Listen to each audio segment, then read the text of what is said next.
Good evening, everyone out there in YouTube and Facebook land. My name is Volcano Shelton here with you tonight on this edition. We're here in the issues room, and tonight promises to be a great broadcast. Wherever you are, we want to welcome you in a special way to you, our viewers who have begun joining us and becoming our fan base. We want to encourage you to share the link, share our broadcast with your friends, your families. One way to enjoy it by going to YouTube and going live with us and using your television set, or better still, you can go to Facebook and do the same. But again, I just want to encourage all of you, wonderful people out there, to continue to subscribe to the Issues Room. We are an alternative media platform here in social media world, bringing you issues trending in Liberia, the African continent, and that of the diaspora. So wherever you are, we encourage you. We broadcast on Tuesdays and Fridays, 7 p.m. Eastern Standard Time, and that would be around 11 p.m. in Liberia. We encourage all of you folks to join us and be with us wherever you are. Again, as I said, just continue to invite a friend. We want to welcome Namiento Nino Brown. He is the first one here tonight with us. And again, there are a lot of you out there. We hope that you can join us via Facebook, the Issues Room page, and YouTube. Join us wherever you are. We encourage you to be with us. Tonight, we have a very, very uh, wonderful program. We will be bringing in guests from the Association of Liberian Journalists in the Americas. Of course, the group is called ALJA for short. They are celebrating another year of existence, and this time it is the annual convention that will be held this weekend in the city of Trenton, New Jersey. And I'm telling you, people will be pulled from all over the place. We're still waiting to hear from our studio guest that will be coming and joining us soon. We have Masa, who is out tonight because of some personal issues, and it's understandable. People uh, get things going, and sometimes in our lives we can't control some of the unforeseeable things, and all we can do is just take a break and come back to it. Again, I'm just encouraging Masa, wherever you are, to tonight. We'll be back here Friday. Hang in there, and hopefully everything goes well for you. Also, Moses Sandy is struggling to come in studios from his end. We'll hope that he can wait. We'll try to see how we can sort it out, and get him in momentarily. But in the meantime, again, we encourage you to spread the link, spread the word, and we are a new alternative platform here again to discuss the issues and especially the things that matter, not just to Liberia, but the African continent, again, as I said, and that of our diaspora. So many issues trending every day, so many issues trending, and we need to discuss these things from a more informed perspective, and also hopefully get some professional experts who can come here and we all can discuss and find solutions, particularly to our common patrimony, Liberia. As you and I know, our country is in a place where so much needs to be done, and not to blame any specific person or government per se. I think it's the whole country. The whole country needs attention, and every citizen from President Weah to, as I say, the janitor, all people of Liberia need some kind of attention. And again, every sector of the country is impacted by the trending economy, the global pandemic, and all of that. So we hope that we can discuss those things. But in the meantime, we encourage you to encourage someone to join us. My name is Volcano Shelton again. We'll be here till 8:30. Our broadcast runs for an hour and a half, and we encourage all you guys to continue to share the link and invite a friend. We hope that folks will join us and we want to, go bigger than just ordinary, and that can only be done by continued effort to share our videos, share our broadcast, and get us to that place where we can become one of the big things here in social media. So again, don't give up on us. Continue to stay with us, and let's work together. This is for our own, good. Our country is an important place where we got to work together and do the best for the country. So again, just a recap. Last week we covered some grounds. We talked about the government of Liberia's delegation to the U.S., headed by some of the ministers. I believe Nathaniel McGee, who is our state minister, the finance minister Samuel Twe, the information minister Ledger Rennie. Um, uh, as part of that delegation, the city mayor Jefferson Koji is also part of that delegation, and they all, are in the Washington D.C. area lobbying for support for Liberia. Um, Again, it's important that uh, we hope that what they're doing will help, the country. So it's our hope that good things will come out of this, and it shouldn't be for self-aggrandizement. It shouldn't be for personal wealth. Whatever the benefit as a result of reaching out to the American government and painting a good image, that image must also be shared with the people of Liberia. Um, and of course, at this time, this government needs the international recognition because, quite frankly, you and I know that not much has happened. And again, the pandemic has played a major role, a major and critical role in everything that has been happening. So we can't put all the blame. Uh, you know, Again, we got to be critically practical here. That even here in America, the pandemic has had its own impact. If you look in the workforce, a lot of people are unemployed. A lot of people are, you know, uh, not working. Most of the institutions around America. We call it a great resignation right now. There's a lot of vacancies in many of the institutions. Uh, we're wondering where our workforce are. So yes, everywhere is impacted. For instance, the automobile industry is also impacted here in America. I mean, the cars you have purchased for about 15, $16,000, you're not paying $25,000 for those automobile. Um, Prices have hiked. You talk about mortgage and purchasing a home. The prices are just out of character. You go in the grocery stores, you go everywhere. It's just that bad. So again, we are faced with a serious crisis, and this crisis is not just common to Liberia. It is common to America. It is common to Africa. It is common to every country on earth. But how we continue to brainstorm and find, a clear path as to what we can do to enhance, our country, that would be the way out.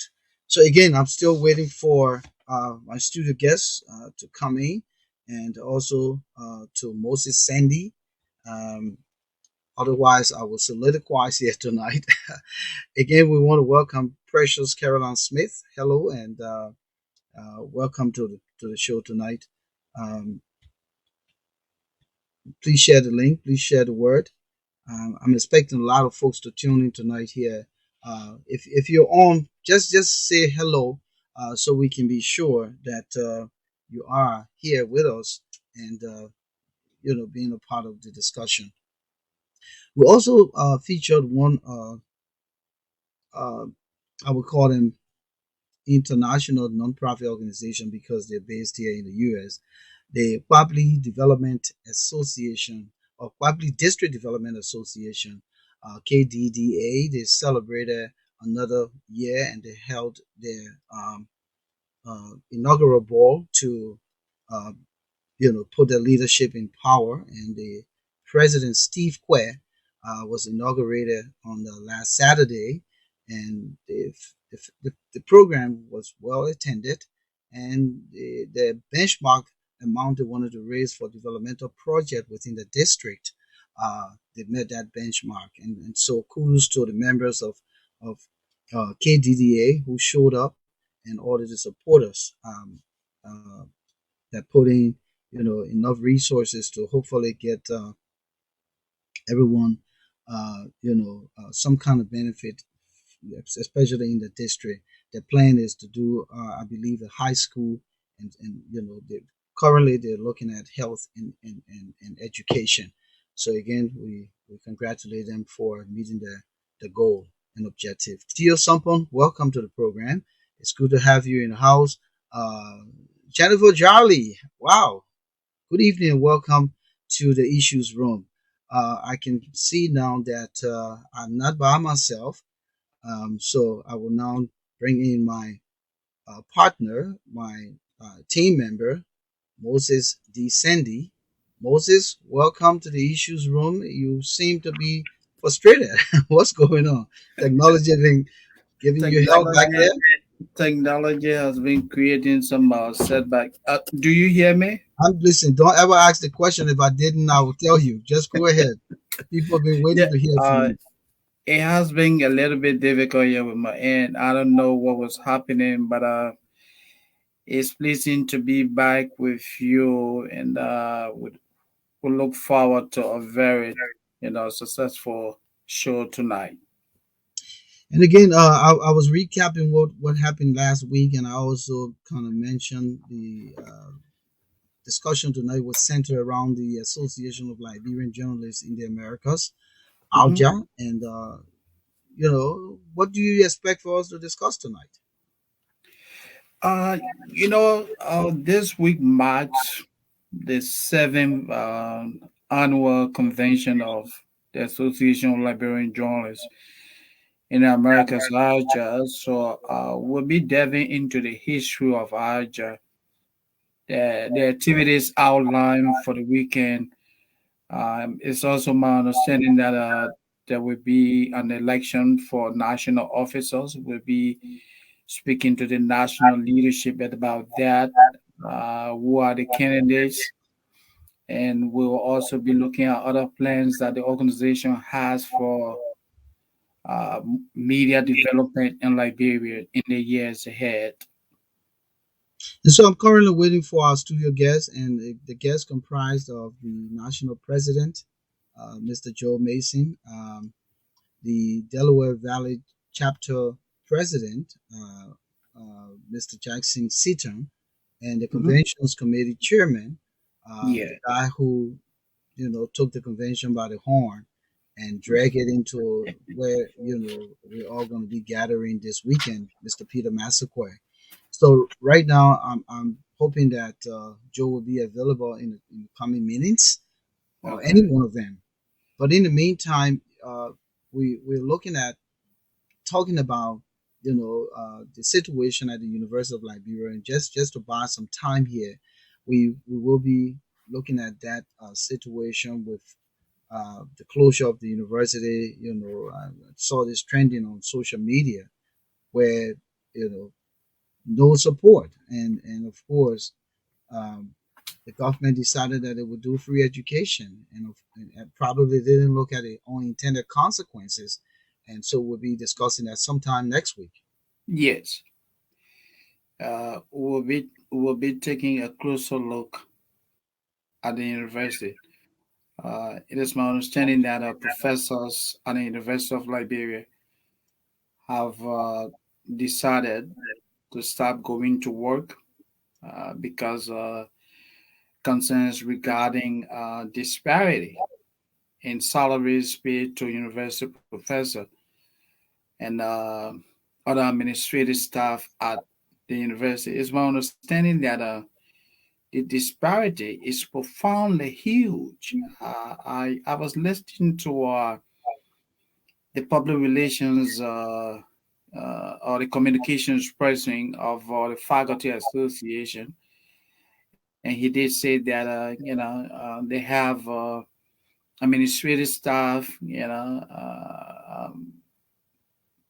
people who have um, lower education as compared to professors with PhDs, earning more salaries than someone with a terminal degree. And I don't know how you can easily wrap your head around that. Having a graduate degree, having a terminal degree or PhD, it takes a lot of work. So to see someone who is not at that level any more money than a professor, I just can't easily comprehend that. But we hope that we'll be able to bring in, representatives of the university, faculty association to really come and tell our people what is happening at the university. I know yesterday there was a student protest. The police intervened, they contained the situation. But for Canada, that is more like putting a band-aid on the situation. Besides the issue of the professors, the university is significantly challenged, and you've been following the development as well. The university is challenged. And absolutely, I mean, you Extremely know, terrible. education is not free, and to say that they were going to make the education free across all, public learning institutions up to the bachelor's level. And this is just the University of Liberia. We're talking about the community colleges. They're in dilapidated state. They, I mean, it's just that bad. But we'll come back to it. Let me see if Joe Mason is here. I told Joe he's not here yet. I'm only getting a blank screen, and so I don't know what's going on with Joe. I see now he's trying. He's giving me a blank screen. I just try Yeah, to bring him in. I don't I see talked him. to him earlier, and he said he No, was no, no. behind. Yeah, Yeah, but he needs like his camera needs to come on so that we can see him because yeah. he's not showing. So that's the problem. And I just shared that information with him. But yeah, as we talk about this situation, Mhm. it's impossible. It's a world country don't have a robust economy. There's no social corporate responsibility from banking institutions, from the big industries. How many big industries, in fact, in Liberia? You know, A uh, few.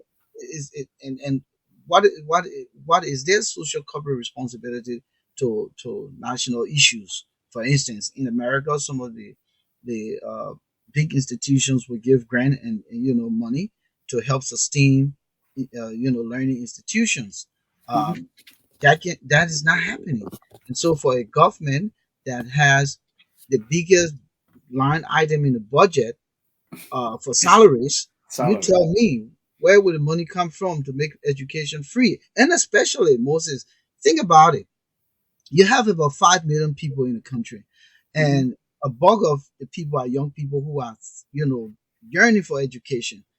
Don't you think that they would just throng into the University of Liberia? Yes, because Obviously, obviously. I when mean, we were at LU, we didn't have the kind of loud when, population today. Everybody, you go on Facebook, everybody's at the University of Liberia. So that tells you that they underestimated the number of enrollment mhm. when they made free education because it Yeah, means that every Tom, Dick, and Harry want to learn.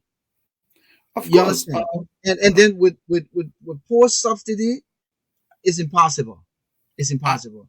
I It agree. was just a I matter of agree. time.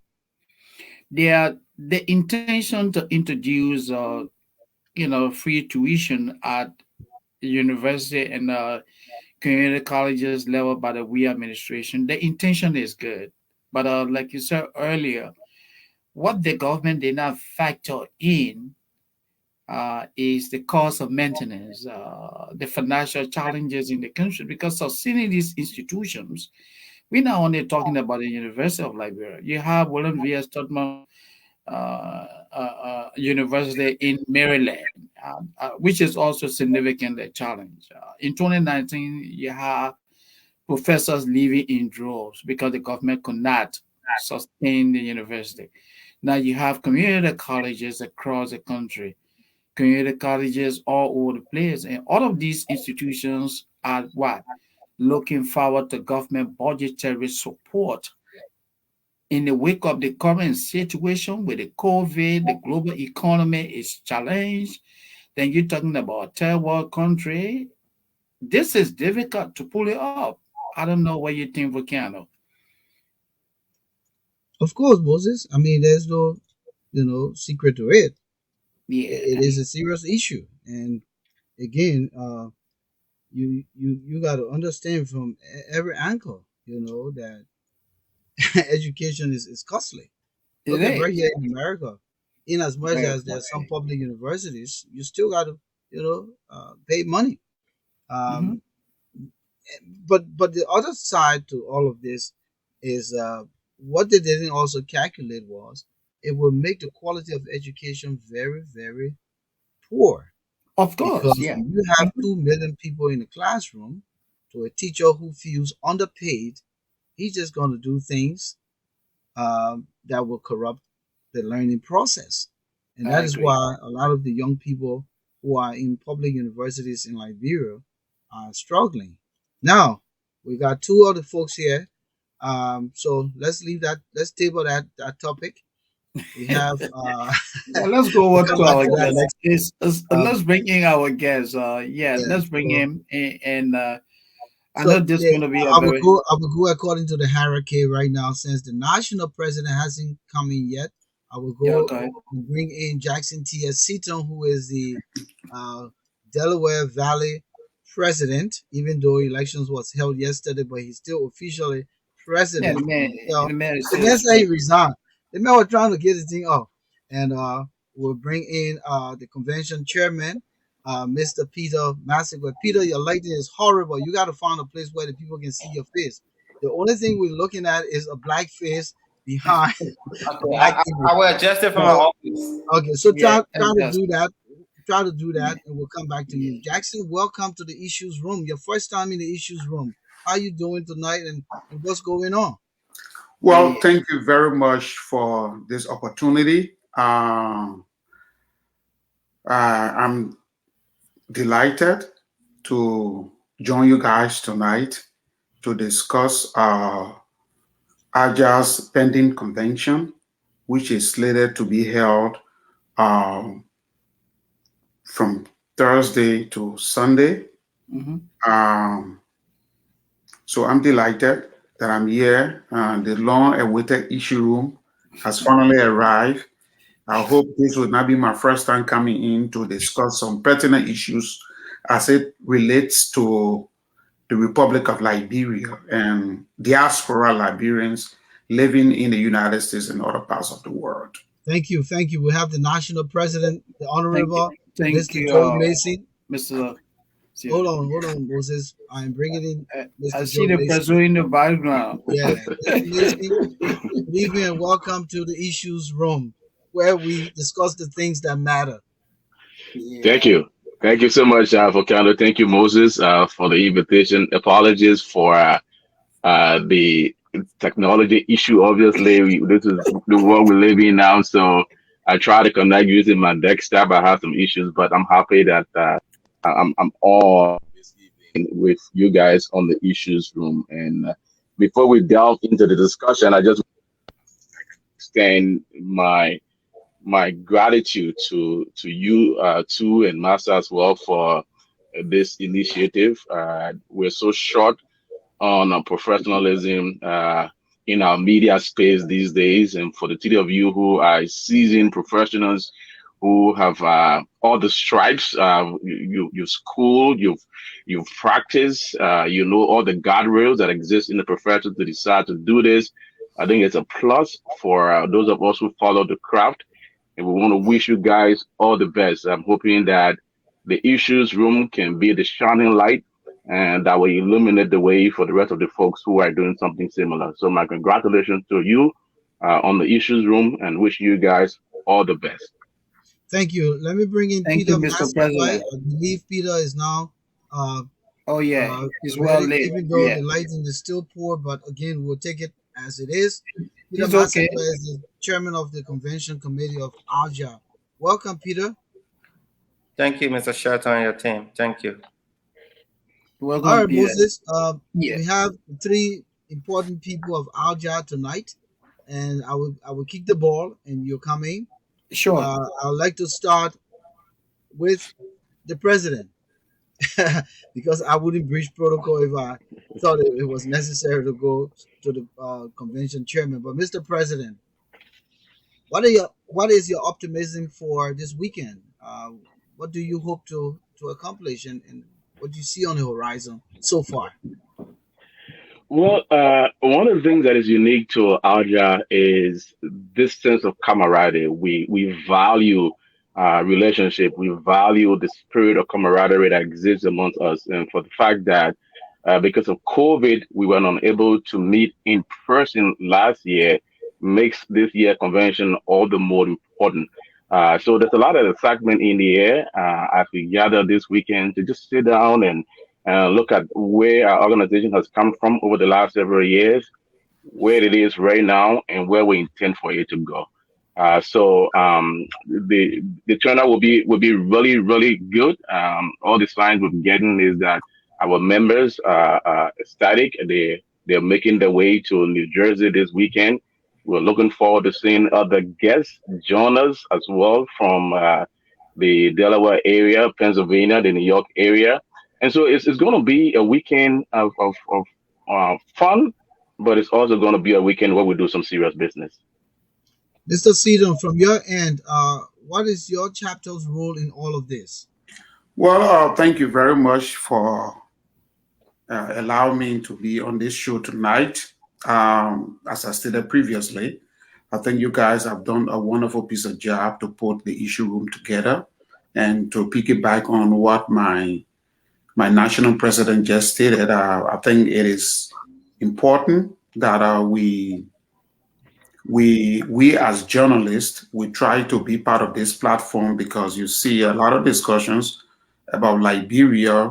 People and their initiatives are not bad, but the fact of the matter here is that a lot of them, and not trying to denigrate anybody, the efforts that they are making is good, but many of them do not have a formal training as journalists. So while it is true that they are contributing immensely to these discussions and on issues that are unfolding in Liberia, I think it is good that sometimes you bring in media personnel who have the knowledge and background on some of those issues. But having said that, the Delaware Valley chapter is in high spirit. All of our members are all fired up. We have done a phenomenal piece of job to plan this convention, and it is the hope that all of our colleagues that are in the United States and other parts of the world will come in and join us as we celebrate and we discuss those issues that are germane to contemporary Liberia. All of our guest speakers have indicated that they will be in attendance. The chapter has earmarked series of programs that will be followed during the days of the convention. But the question is, what's your chapter role? What is the role of the chapter? The chapter role has been to plan and execute this convention. So we have done everything to make sure that this convention is successfully held. We have secured all of the venues. We have made contacts with all of the relevant institutions and individuals that we want to be at our conventions, and they are all in readiness to attend the convention. So all of the nuts and bolts have been tightened, all of the screws that have been tightened. All of the informations are out there. And so the chapter has done extremely great so that we can have this successful convention. But before I can pause, I want to pause and give the convention chairperson the opportunity to give us a highlight on where we are. So I will pause and give Mr. Peter Massaquoi, who happens to be the convention committee chairperson, an opportunity to elaborate on what I said, and then at some point the president and myself will also come back in. Are you running the interview now, or you telling the people what you want me to do? But I'm Moses, a Moses, journalist. Look, Moses, Moses, Mr. Moses, Shelton. the man I'm reading. not No, listen, journalist. listen, no, listen. I am Look, a journalist. Okay, look, woman. you, I, Moses, you go ahead and ask your question. Go ahead and ask no, your question. Mr. Seton says today, look, let me say this. You guys are not in the newsroom yet. So I know all your newsroom joke there, y'all don't bring it. Mr. Seton just trying to open the door and say, look, let me give my convention committee chairman the opportunity to handle this. And let me tell you, thank you for that. Thanks, Seton, for opening the door. Mr. Massaquoi, you chair the 2021 convention committee. Tell us a bit about the planning. What have you guys planned? Where these programs will be held, and who do you look forward to in terms of national leaders? Well, thank you, Mr. Sandy. Also, thank you to Mr. Fukana Seton. It's a privilege for me tonight to share the C platform with our national president, Joe Macy, and also the outgoing president for the Delaware Valley chapter, Mr. Jazzy Seton. For the last few months, our committee was charged with the responsibility to execute proper planning in partnership with the local chapter and the national leadership for a successful convention. And I want to openly thank all members of that committee who work seriously hard to ensure that we achieve our objectives. As chairman of the committee, I've been on the front line in close consultation with my colleagues, identifying areas that our program will be held. For example, like the president stated, we have secured the Portage Hall in Trenton, where our media training will be held on Friday. And then at the same venue, we're going to host our business session where we'll also elect our new code of officers that will lead a chapter for the organization for the next 2 years. And then we will also climax that day on Saturday with our benefit banquet, at which time we expect several dignitaries. For example, the mayor of Trenton, he will be our induction officer. We have Dr. Cassia, who will be the keynote speaker. We have the Liberal Information Minister, Who is Dr. Lenny Cassell? Who is Dr. Cassell? So he's the political leader for the People Liberation Party, a new political institution in Liberia. I think the national president will dive more into that because the national spearheaded that particular aspect of the whole planning by extending invitation to them. But as a planning committee, we are aware of these high-profile dignitaries that will be gracing our occasion. We expect our delegates to start arriving on Thursday, which will be the 23rd. We will have a tour in some cities within the New Jersey area. We're looking at the Princeton University and tour in the Capitol Complex in downtown Trenton. Also, on Friday, we intend to do a bus ride down to Atlantic City after we have done with our workshop, so that our colleagues coming can be able to see the beautiful side of New Jersey as well. As you may be aware, this is a new tradition for us because of COVID. Our normal tradition every year, we tour various media institutions. We have media knowledge exchange program wherein our colleagues from Liberia participate and also receive some certificates. But because of the COVID, we have a limited in-person visitation at various centers. So we had to change our way of going about our media engagement program by just going to see some areas. So the committee has been working over time to see how best we establish that link with other media institutions or public buildings, but it has been very difficult. But I can guarantee that we will have a very good time. The local chapter has been very helpful. Our members, it has been an entire teamwork to ensure we have a successful convention. On Sunday, we will have our Thanksgiving service after a long week of activities at a local church here in Trenton, the Fifth Harvard International, on Martin Luther King Drive in Trenton, and then it will be climaxed with a farewell barbecue, at which time some of our colleagues will be heading back to the various destination. So it's like an entire week jam-packed activities, and it will be executed to the full extent. Okay, so All right. So let you me guys come in have a quick, Moses. line up, and Kenna, if you mind, Go if I ahead. could just throw this quickly to the national president, Mr. Missing, I know you have a lot line up for this weekend, but help us understand here. I was looking at one of your flyers, and I noticed that the convention theme for this year is the quest for an independent, sustainable, and ethical media in Liberia. Help us understand why this theme. Thank you, Moses. It was certainly deliberate, as almost all our teams for different conventions are. Coming to this convention, we delve into the issue of sustainability when it comes to the media in Liberia, and how media sustainability is also being impacted by the fact that our colleagues in Liberia, they're earning very little, they're underpaid, and in that kind of scenario, it brings into question whether they're able to uphold the ethical standards that folks in the media ought to live up to.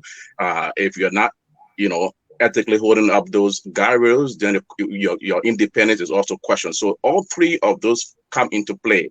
And so we said to ourselves, it's important for enhancing the democratic culture we have in our country, for Liberia to have a media that is ethical, that is independent, and that is able to sustain itself, void of any manipulation from folks who have money, from politicians, even from ordinary people. So the discussion this weekend is to see how do we arrive at answers to the question of how do we arrive at a media that is ethical, sustainable, and independent. We don't have all the answers. So what we've done is to bring together an array of media folks, folks who have extensive experience for our Saturday panel discussion. And that would focus exclusively on the theme of the convention. We've invited Mr. Peter Kokwe, who is the president of ALJA, that is the West African Journalists Association. We've invited the president of the PEL, Mr. Charles Coffey. We also have our own Joseph Batua, who served formerly as managing editor of the newspaper. We also invited Mr. Otello Gabla. Otello is managing editor of the New Dawn newspaper. And then we also have Ms. Coulter Reeves. Coulter is an avid media watcher. Currently, she's a fellow at Yale University. And we believe that these folks will bring to the table their own unique experiences and knowledge in how do we, as members who believe in this profession, begin to answer the question of media in Liberia that is independent, ethical, and sustainable. Okay. Mr. President, quickly back to you. With the proliferation of all these media institutions in Liberia, and not only just the media institutions that are what I would call traditional, but then you have all of these social media platforms. You have this TV. A guy can just pick up his cell phone and run around the street and call it, New Med television TV, station. on TV, Peter TV, and all those kinds of stuff. Where do you draw the line when it comes to your theme? Who do you look at? Do you look at the traditional, the current number of radio stations in the country, or do you put everybody in the same ballpark? A good question. That kind of sort of dovetail into our training on Friday. When we sat together to craft this convention, we said to ourselves, ALJA is a professional organization. When we're holding this convention, the goal is to ensure that these conventions are achieving our overarching goal. One, is it helping to empower our colleagues in Liberia? Is it helping to advance the cause of social justice, the rule of law, independent media? So we try to answer all those questions. The point you just made about this explosion of social media is something we thought about as well. Mind you, when all of us, minus Peter, of course, but when you, Moses, Jackson, I practice, we literally could count the number of media institutions, on our two hands, the radio stations, the newspapers, the television stations. That is not the case. When we examine the explosion of social media and new media technology and how it is basically challenging what used to be traditional media, I mean, social media now is a major source of information, and that is not reversible at all, especially in this digital world that we all live in. So we talked about the danger of this form of information dissemination because it impacts the role of the traditional journalist. We used to be the gatekeeper as the deliverer of credible information. You don't have that gatekeeper anymore. Like you correctly said, Volcano, anyone now can just take a microphone and a camera and put themselves in front of Facebook and take upon the mantle of a journalist. Say, I'm a journalist, sidestepping all those guardrails that we used to respect when we practice in the profession. So we said, this scenario, by the way, is not unique to individual. Even governments now, you're taking advantage of this kind of platform, whether for good or for propaganda purposes. People have their own, unique social media platform. They have the hired gun, and they're exploiting the media space. We said to ourselves, let's bring together an array of professionals, including professors from different universities and colleges from across these United States, as well as veteran journalists.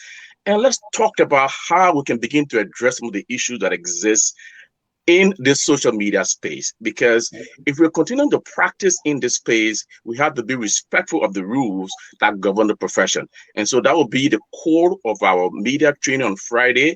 The other thing I'd like to add is that over the last several years, when we do hold these trainings, the media trainings, we do them with our colleagues from Liberia who we invite coming to the United States, and they are part of this training.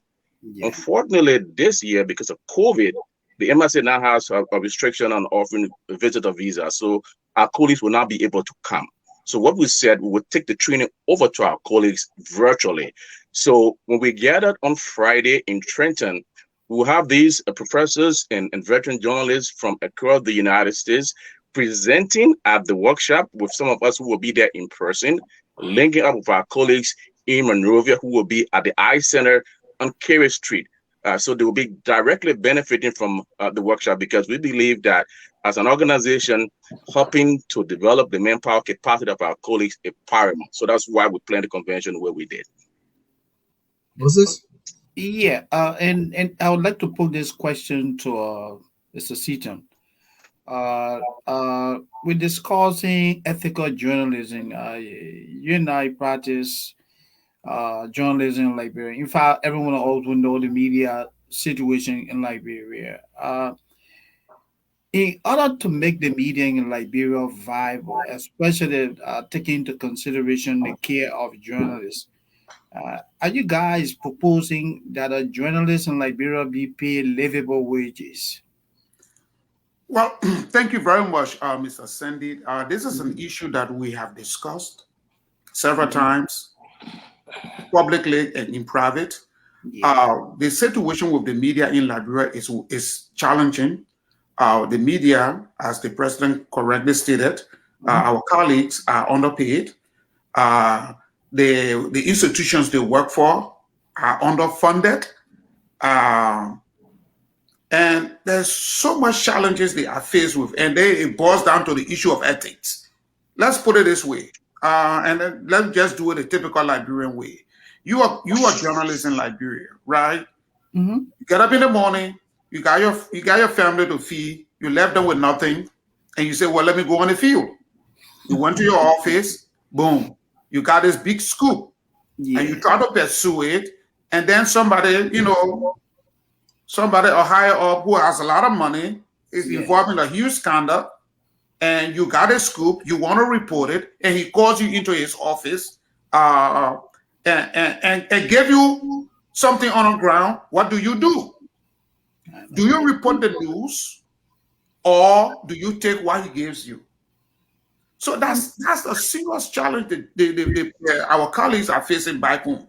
Okay. And we see this proliferation of media institutions. We also see this every government official, whatever, has his own radio station.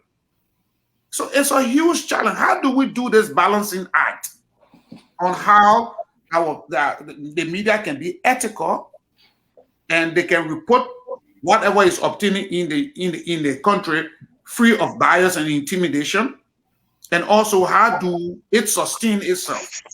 So that is the reason why this team was chosen, and I think it is well placed because, and even when the late PUF president was alive, peace be to his ashes, we had the same discussion during one of our conventions in Philadelphia.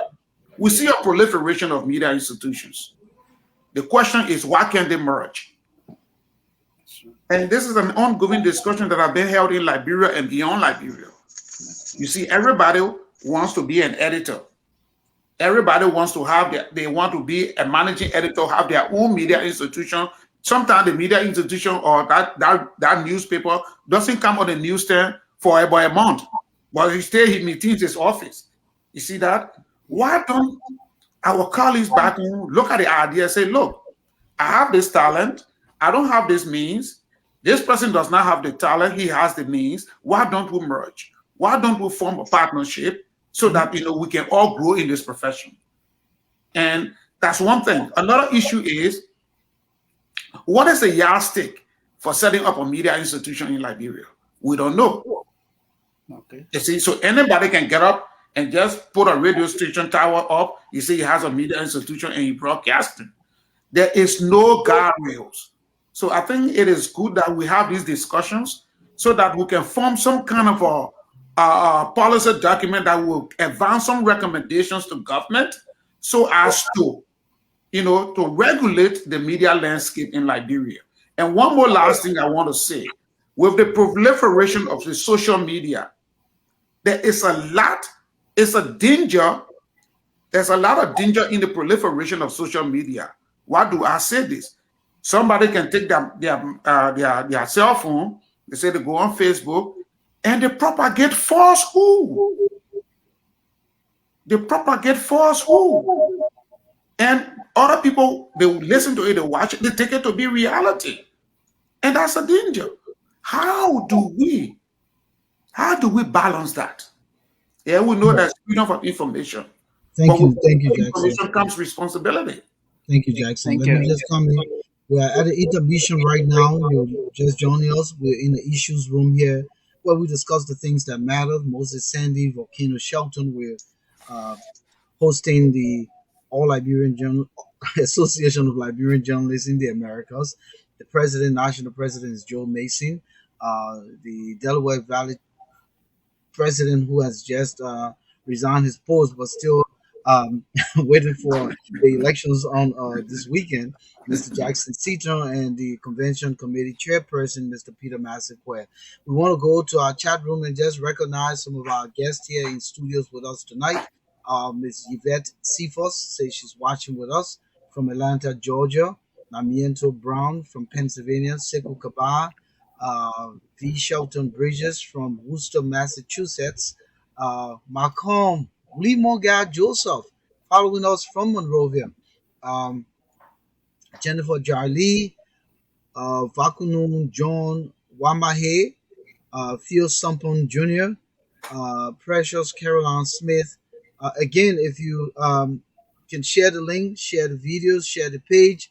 We want to encourage a lot of people to join chat here. We'll be opening the line soon, but I just wanted to remind you that the discussion here tonight is centered around the Association of Liberian Journalists annual convention that is taking place this weekend here in Trenton, New Jersey.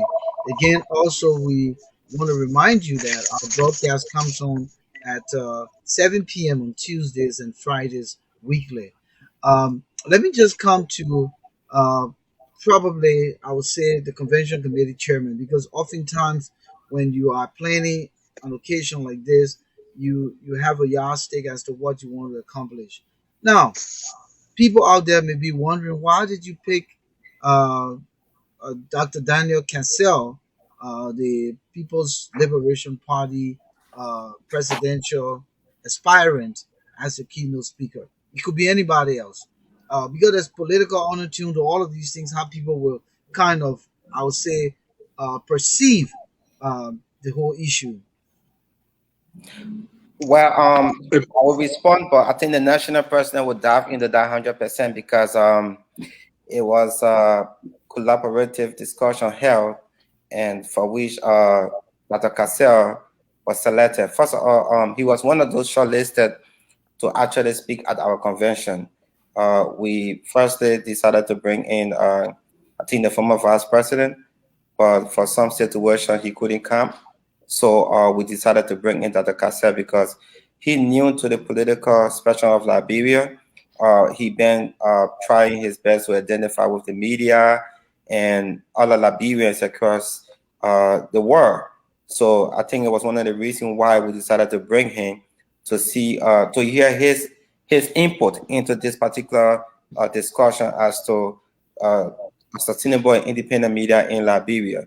So the president can speak more about that, but that was the number one objective because we have Alexander Cummings, the political leader of ANC. He spoke at one of our conventions back in 2019. We have held series of other political figures balancing it with both government.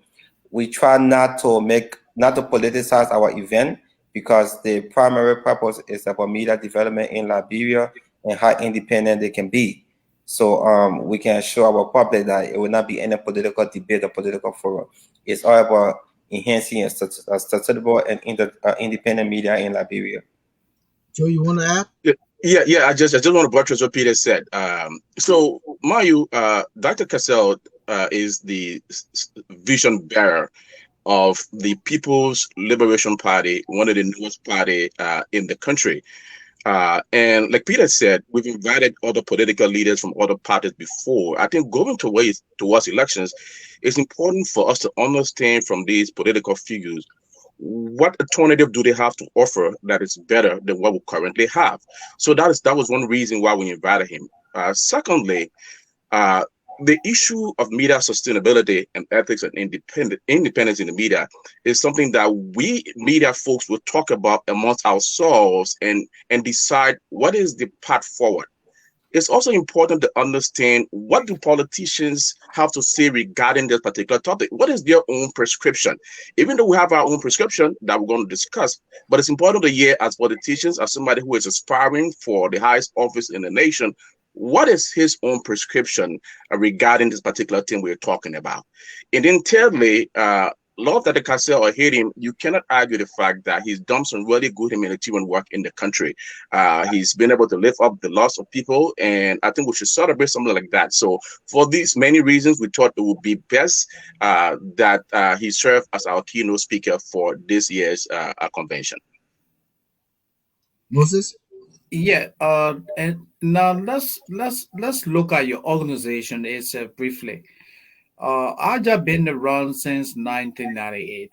The acronym which represents current and retired Liberian journalists in the Americas. You've been around since 1998. I know in 2004 your organization crumbled and you came back in 2014, resuscitated, and today you are in a viable organization in the United States. Help us understand. Tell us a bit about your membership. What are you doing in showing cohesiveness amongst your people in the Americas? And what are some of the things that you guys are doing for the advancement of professional journalism in Liberia? Thank you, Moses. So, like you correctly stated, ALJA was a vibrant organization in the late 90s into the early 2000s, and then it crumbled. Sometimes I retrospect because when I arrived in the United States in 2001, back in Liberia when I still lived there, some of the journalists who came before us during the crisis decided to establish this organization, knew that it had a noble cause. And those of us who follow ALJA when we still live in Liberia believe sincerely in the ideal for which this organization was established. So I think when I came to the United States in 2001, the first convention I ever attended was an ALJA convention in Washington, D.C. And so it was sad for those of us who were associated with the organization to see it crumble the way it did. Can you imagine what ALJA would have accomplished in the 10 years that it lay dormant? 10 years. So like you said, well, not until 2014 when we started this process. You of course headed that process of resuscitating the organization. Went into elections. You became the first post-crisis president. So it was a period initially of crawling for those few years when we resuscitated the organization to where we are right now, where I can say we are walking now. I remember years ago when you were in charge, we literally used to source money to host convention, amongst the leaders and members of ALJA. Because we believe in this cause, the cause of advocacy, the cause of helping to build the capacity of our colleagues in Liberia. Look, we live in this United States. This is the greatest and the richest country in the world. The fact that we live here, many of us who live here are enormously blessed. We have a responsibility, just looking at the media landscape that exists in the country and the dire need that exists in the landscape, to be able to give something back to our colleagues and ensure that we're helping our country. Because if the media is better, our country is better. If the media is better, our democracy functions properly. So that's what we keep trying to do, making sure that the welfare of our colleagues is paramount, ensuring that our voices are heard in the country when it comes to those issues that we care about. And I mentioned some of them. Ensuring that there's freedom of the press, ensuring that good governance is practiced, ensuring that people's rights are respected. Those things are fundamental to what we believe in as members of ALJA, and those are things we'll continue to talk about. Continue to strengthen our membership, because the stronger we are as individuals in ALJA, the more we can be able to do for our colleagues in Liberia. So let me comment quick. I've seen where ALJA has kind of held government foot to the fire on some of the issues, and also give government praises when the government did right. Um, do you see yourself as having a good relationship with the current government in power? Yeah, I do. I mean, we are not friends, neither are we adversary to the government. What we try to do is maintain a line that is independent. We've dealt with the Salif government in the past, and we're dealing with the We Are government. And evidence that we are not friends, not a foe of the government, is the fact that our convention will be graced by the information minister, who is the official government spokesman. He was representing the Liberian government at our convention.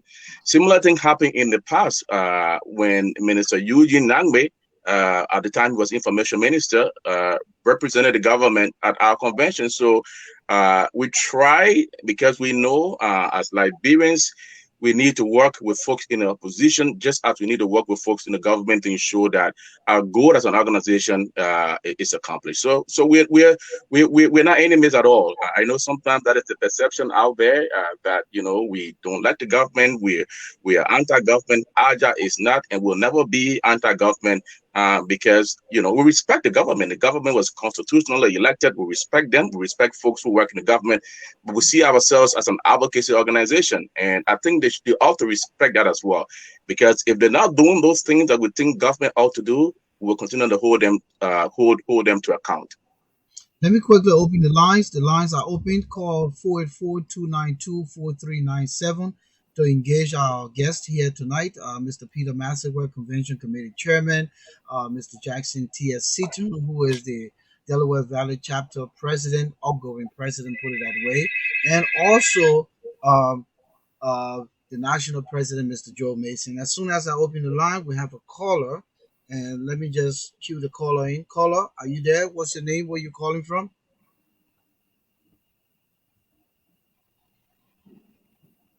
Okay, great to have you in the house. What's your contribution, or do you have any question for our panel?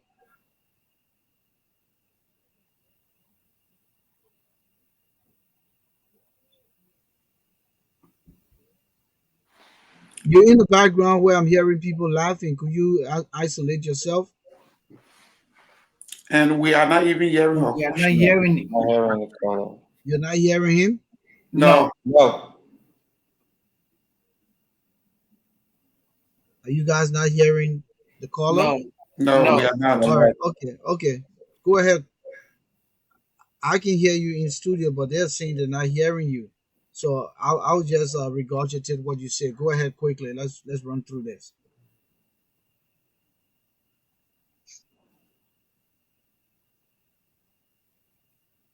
It's PLP.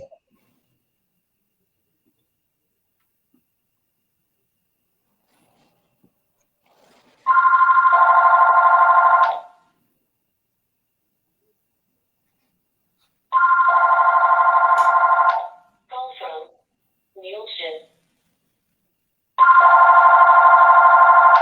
Call from Nielsen.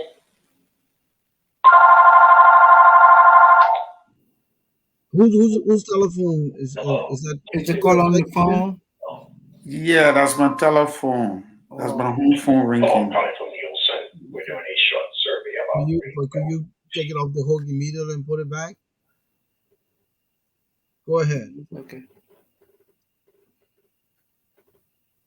We cannot hear the caller.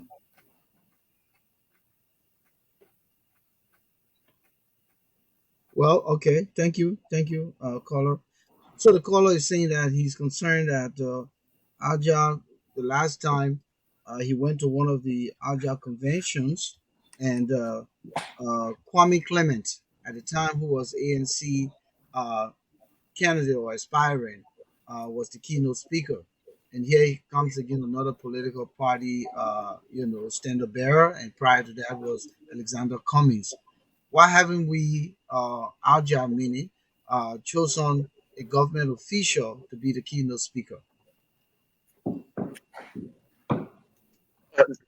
Was the question, why haven't we chosen a government official as a keynote speaker? It seems as though we're diving more into political aspirants as a keynote speaker. That's the caller's question. Well, the answer to that question would be that when, mind you, the CDC government is the government in power currently, all right? And I'm sure most of the folks here will have absolutely no problem if President Weah decides he wants to speak at our convention. We're in prison. But as the government in power and folks who are aspiring to replace that government, I think it's incumbent upon us to hear them out, to see what the alternative vision will be for the country. But the government is still very represented at the highest level. Like I said, the Minister of Information will be there. He will espouse the government issues that he wants to espouse. He has, the liberty to speak to what he wants to speak to. So the government is very much involved in our convention. The fact that we haven't selected one government official as guest speaker simply means that the government is the one in power right now, and I think citizens, who, especially those there in the diaspora, just want to listen to folks who are challenging the government and say, hey, what is it that you got to offer? You want to replace the government in power. Let's listen to you and find out what you have to offer. But no, the government is very much involved in everything we do. May I make a comment, please? Sure. Yes. With respect to what the national president just said, over the years, during our conventions, we have extended invitations. Each time we have our convention, we extend invitation to government officials. And so many government officials have attended our conventions and they have made statements. Now, the reason why we are keen on that is because ALJA does not operate in a vacuum. Everybody has a stake in the Republic of Liberia, including ALJA members, opposition politicians, and the sitting government. So whenever we have our convention, when we invite a politician who is not in government, we make sure we have a government representation at that forum so that whatsoever that politician says, the government will have an opportunity to respond immediately. Because, mind you, we are an independent, non-political, non-partisan organization for that matter. So we try to do our best to balance our convention by bringing all sides of the political spectrum to our convention. Again, the number to call is, as I said, Our telephone number is kind of new, so I'm trying to struggle to get it. Let me let me get it in 484-292. So, Mr. Shelton, I would like to speak to Hold on, hold on. our benefit banquet. You're coming We're quick. talking about that. You're coming quick. 484-292-4397. Again, 484-292-4397 to engage our studio guest, Peter Massaquoi. Yes. The So banquet. I just want to encourage our listening audience that reside in the United States, specifically New York, Delaware, Pennsylvania, New Jersey, and everywhere, that we still have tickets available. Ticket will be sold on the first come, first served basis. We want to encourage them to make that request for tickets. If you far away, you don't have to wait to come to the door, because there's a possibility we might be sold out anytime soon. So you could even purchase a ticket through the means of Cash App, through Zelle. You can contact any member of ALJA that you know, especially from the Delaware Valley chapter. We all have tickets available. You can contact the national president if you're in Minnesota, wish you to come over here. Your name can also be placed on our official guest list, mark that you have paid your money. But we don't want people to be so reluctant in obtaining tickets, and then when they come to the door, we already sold out, because tickets are going very fast. So we want to just So have that Peter, information out there. so Peter, quick here. People just don't want to come and all work, no play.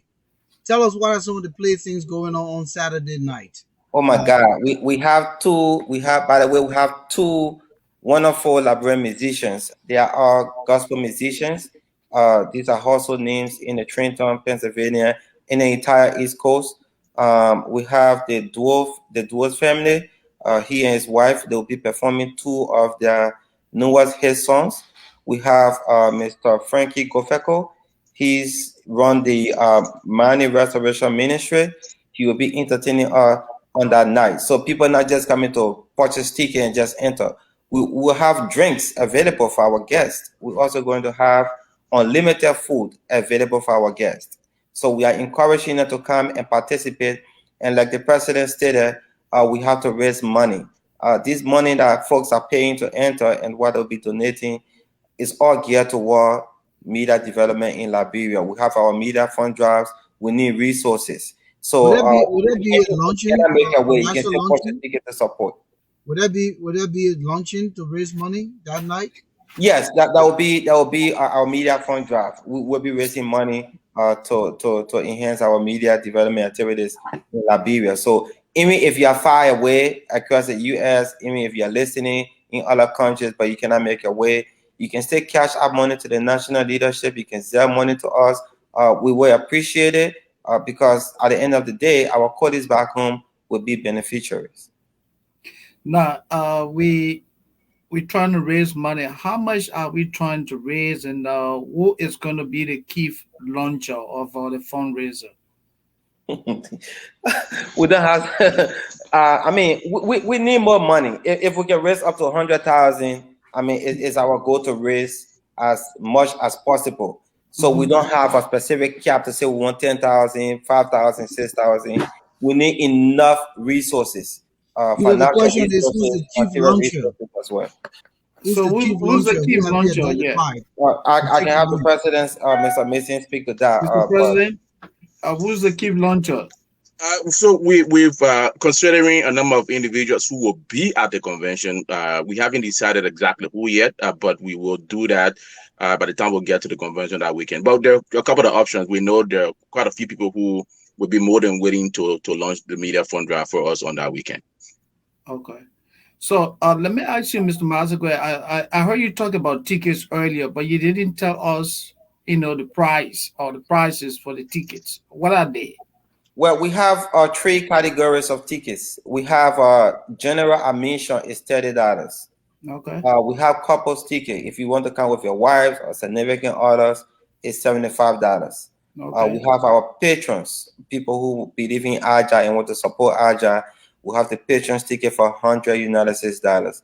Any ticket has different categories. So for people who paying $75 or $100 as a patrons, they're gonna have different seating and they're going to have extraordinary service during the banquet night. So we're going to treat all of our guests uniquely, but we have categories of people. That's why we have different tickets prices. So what's your countdown for, with everything that you've planned so far? Your count of attendance. Where are you now, based on the number of tickets sold or people who've committed? Because from what I'm hearing, this event promises to be bigger because every year ALJA grows into a bigger event, and we're hoping that this one is mammoth enough to the point where it beats the previous one. Well, I What can tell you, the Delaware Valley chapter members have been working very hard. We have 200 tickets printed, and those tickets were distributed among our members. For me, as a convention chair and also member of the chapter, I've already sold little over 20 tickets, and we still have a lot of people that putting in for tickets. In fact, I've been receiving some money today on Cash App and Zelle. People purchasing the tickets that they haven't received the physical ticket, but we're just creating a list for them. So the hall, we intend to occupy that hall with close to 215 people. So that's what we said. It will be first come, first serve basis. So we don't want for people to just wait and come to the door, because we'll have security in tight that will be able to restrict the area and make sure we all have peace of mind and we all be safe. So that's how we encourage our people to take advantage. So if you want to buy five $30 tickets, we welcome it. If you want to buy two, three $30 ticket, we welcome it. It's all geared towards supporting ALJA. So let me ask Mr. Seton, the president of the Delaware Valley chapter. Mr. Seton, how mobilized is your chapter for this convention? Are your people in high spirit? Well, everybody is fired up. Thank you for bringing that question. Everybody is fired up, and they are all energized, and they are looking forward to this convention. They have worked extremely hard. As a matter of fact, last Sunday, we had a meeting in Towndale, Pennsylvania, around the Coatesville area, where we were able to mobilize our members. So all of our members are energized, they are all motivated, and they will be at the convention. One thing I want to speak to with respect to the ticket issues, the reason why we are limiting the attendance to between 2 to 215 is because of COVID restriction. We all know we are in a pandemic, and we don't want to overcrowd the banquet hall. So if you have not purchased your ticket yet, this is the best time to do it, because we don't want you to wait, and by the time you come to the door on that day and you can't enter, maybe you drove several miles or several thousand miles to get to us, and then you can't enter the banquet hall. That is not a good. It's not going to be a good situation for anybody. So we just want to appeal to those who are interested in attending our convention. Please let us know if you want tickets. Mr. Massaquoi rather stated we have enough tickets available. So once you can get us know, and all those who have already sent their money to Mr. Massaquoi, their tickets will be made available to them when they come that night at the banquet. So we understand that there will be elections coming up quickly. I know it's critical. Probably some of you here on this platform are vying for positions, or what is the momentum? I know there will be probably President Mason. Is your first term over by Saturday, and are you intending to run again? Yes, our elections, our constitution rather calls for a 2-year term for officers of the association. So those of us who were elected in Minnesota in 2019, our term will be over this weekend in New Jersey. Yes, I will be seeking re-election for a second and final term, because the constitution forbids president of ALJA for running for more than 2 terms. Moses is a witness.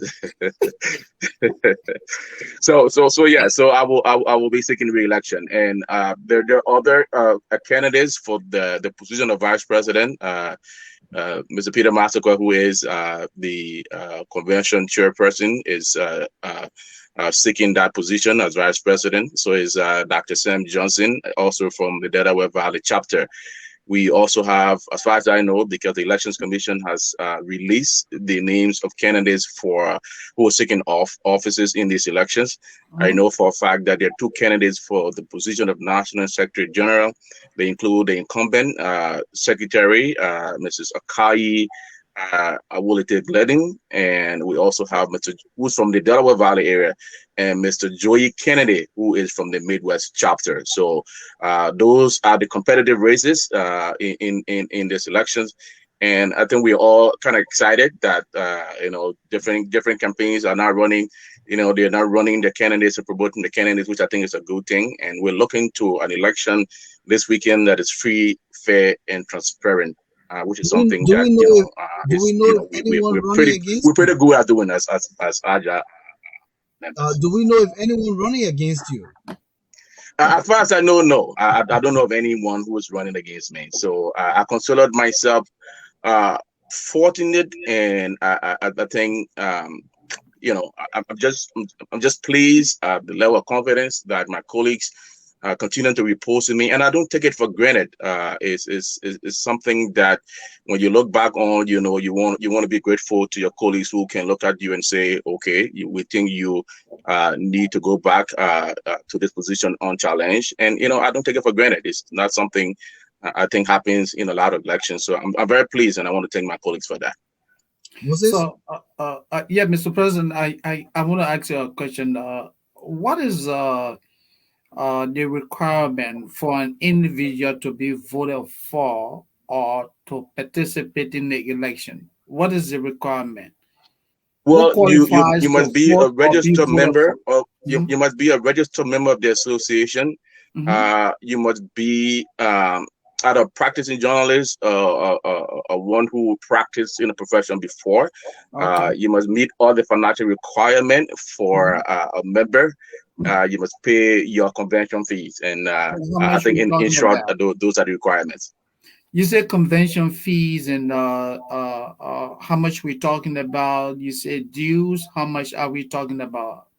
Yeah, I'm sure people listening now will say, ALJA dues is very, very low. I didn't even want to call it because it's so low, it's such a small amount. But there could be someone, wanting to fly in tomorrow, and the person may not know what is happening. So if you can just put the information out there, that would be helpful. But I agree. I would think, Mr. President, I would think that let the person call the president, call the Secretary General, and that information can be given. That means they should go the extra mile to show. I concede, gentlemen. President, you don't have to talk about it, you. Yeah, I concede.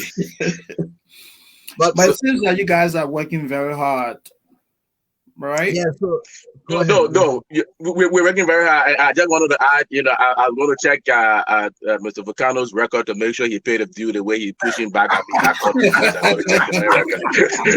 Well, you'd be surprised. I didn't see any acknowledgement from you. My dues have been paid. No, I'm just kidding. Have been paid. My convention package has been paid off, so I am viable. I am standing solid. I was just kidding, Vulcano.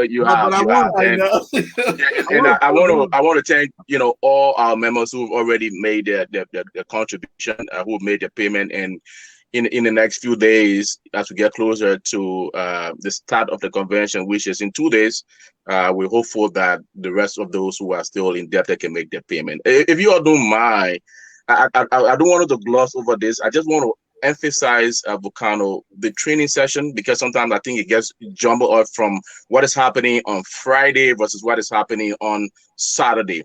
Yeah. So on Friday is the hybrid media training that will involve professors and veteran journalists from across the United States at different universities and media institutions across the United States. We have, let me just go through just a few of them. Mr. Kenneth Mouse. Mr. Kenneth Mouse is the founder of the Trenton Journal in Trenton, New Jersey. He's a veteran journalist. He will be the first to present on Friday.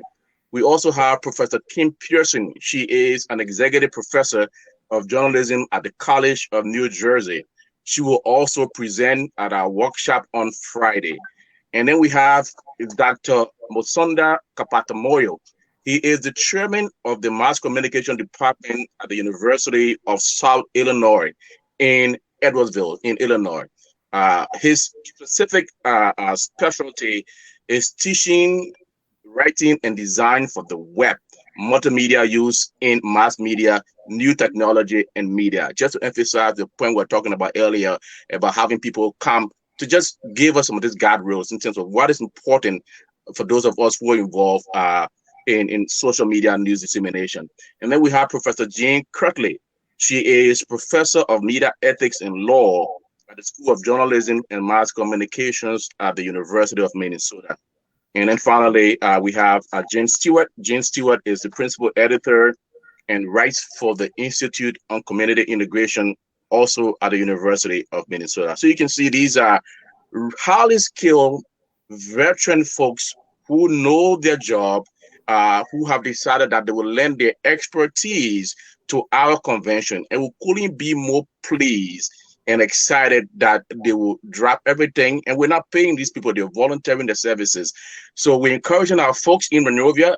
We work with the PUL over the last several weeks to select a number of journalists who will be at the I Center on Upper Carey Street, who will be a part of this training session. It's an important training session, and I know even folks who are in the United States can join us by way of, because we'll be live. The training sessions and the entire convention will be live on KMTV.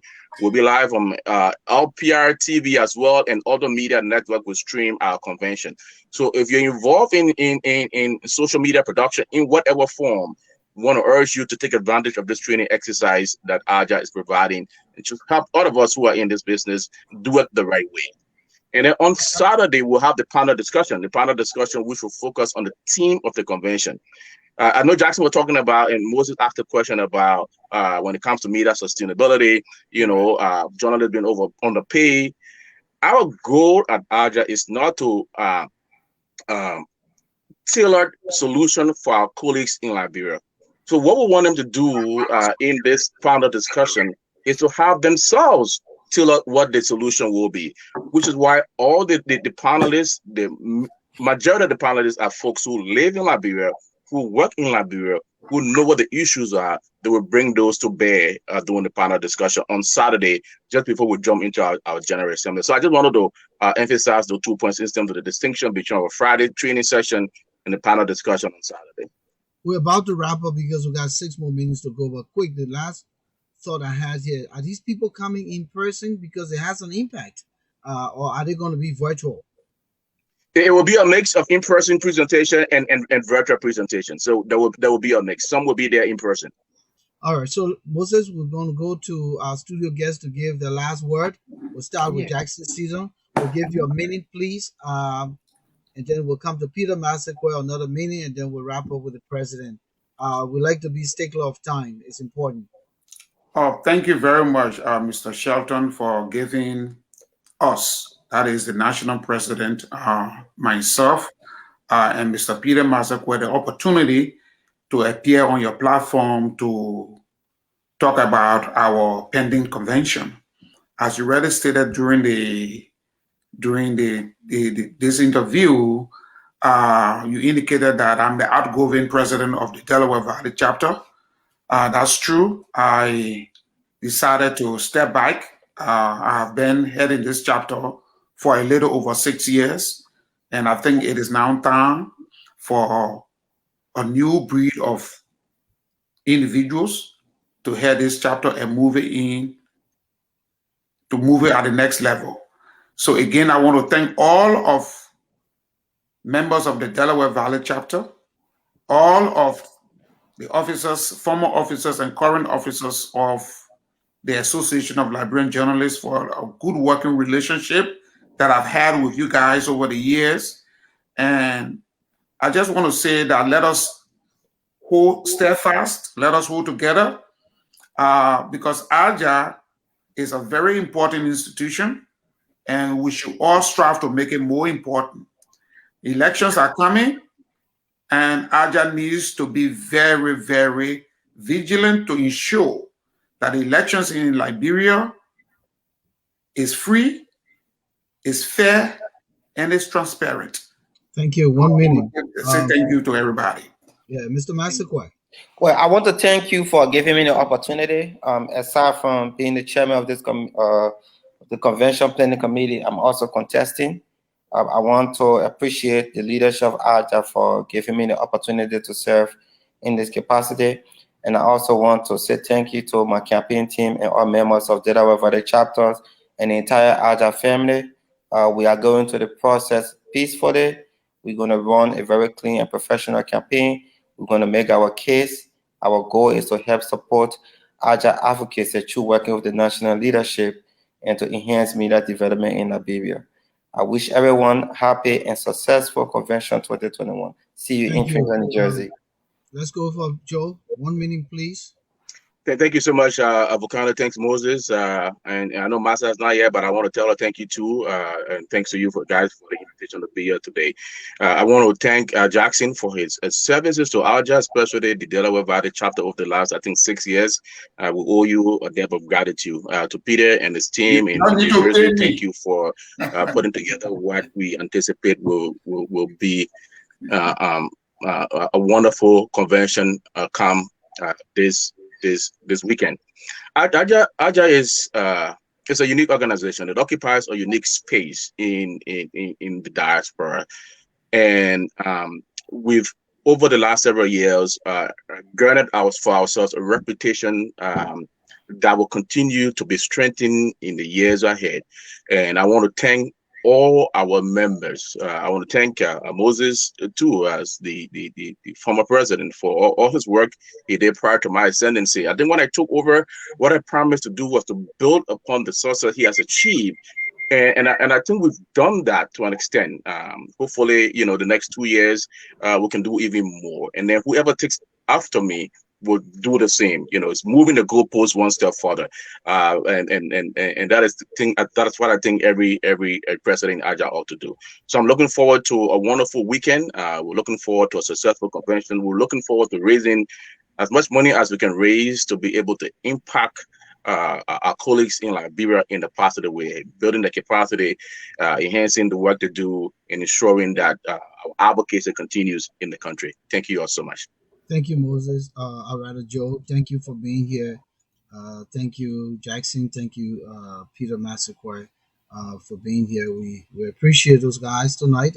Joe, Moses. Absolutely. I thought it was a wonderful discussion. We talked about Yes. ALJA this weekend. We look forward to an informed convention, one that will be jam packed. But before you come in quick with your final word, we just about out of time. I want to remind our viewers and listeners to join us every Tuesday and Friday, 7 p.m. Eastern Time.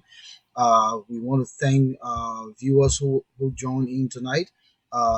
Jennifer Jarley, Wilmot Caillou Jr. from North Dakota or Minnesota, because he always back and forth. Amento Brown, Maplanikia Jetty Mowbray Arma, and that's my good old friend who's a former journalist, now a counselor, Mr. Steve Quare, who is the president, just was inaugurated for KDDA. Yvette Sifos from Atlanta, Georgia.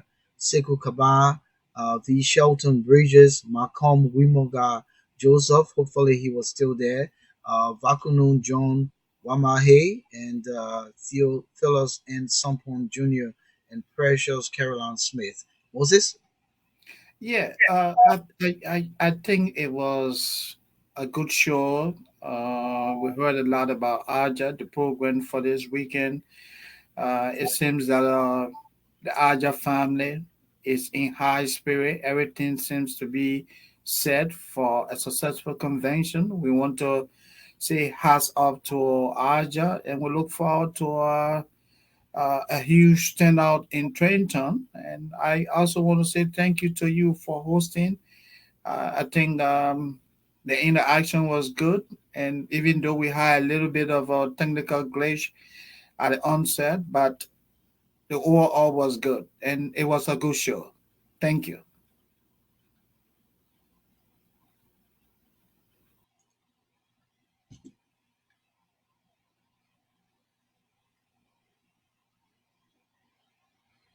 Again, we look forward to seeing you here on Friday when we have another important edition of the topics in the issues room. Again, we did remind you that in the issues room is where we discuss the things that matter. My name is Volcano Shelton. We'll be back here Friday, 7 p.m. Eastern Time. Thanks all of you for viewing and watching us and listening. If you didn't watch us, share the link. We come your way on Facebook and YouTube, and also the Issues Room page. Invite a friend. Continue to spread the word. We're an alternative media institution here to bring the issues, trending issues in Liberia, Africa, and the diaspora. Thank you so much for being with us.